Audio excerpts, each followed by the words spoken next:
Live from your news leader, John Clay, Amanda Kenny, and weather with Chief Meteorologist Joe Murgo. WTAJ News at 5:30 continues. Today, 8 people were honored in Cambria County for their selfless service.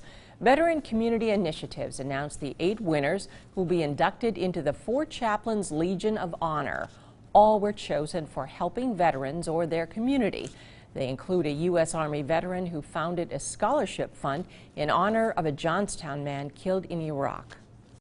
I do the volunteer work not because of what I get out of it, but what I can do for other people. So I guess I'm happy to be honored because that means I've done something for my fellow veterans and those in the community. All the winners will be officially inducted into the Legion of Honor this fall. White-tailed deer hunting brings in more than $1 billion a year to Pennsylvania's economy. Right now, the biggest threat facing the industry is chronic wasting disease.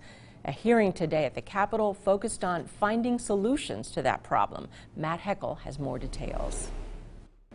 Well, there are more than 800 family-owned deer farms here in Pennsylvania. It ranks second only to Texas. But those deer farmers are facing a serious problem, and today experts expressed their hopes in finding a solution.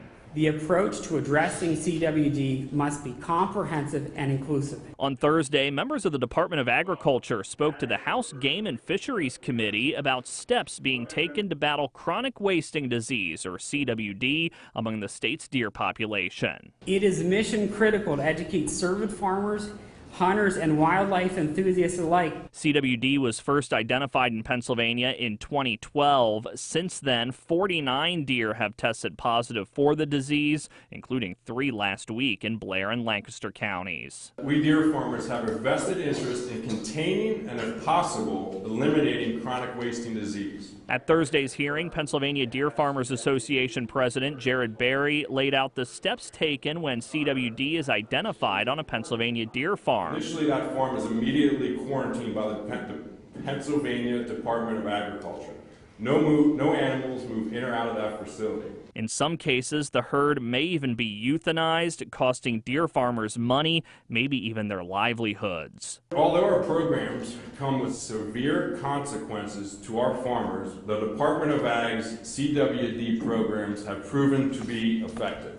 The Department of Agriculture stressed continuing education of the disease, as well as optimism over new research that could lead to better testing for the disease in the future. And the Department of Agriculture said they're ready to go ahead with new testing techniques being studied, but they're waiting USDA approval.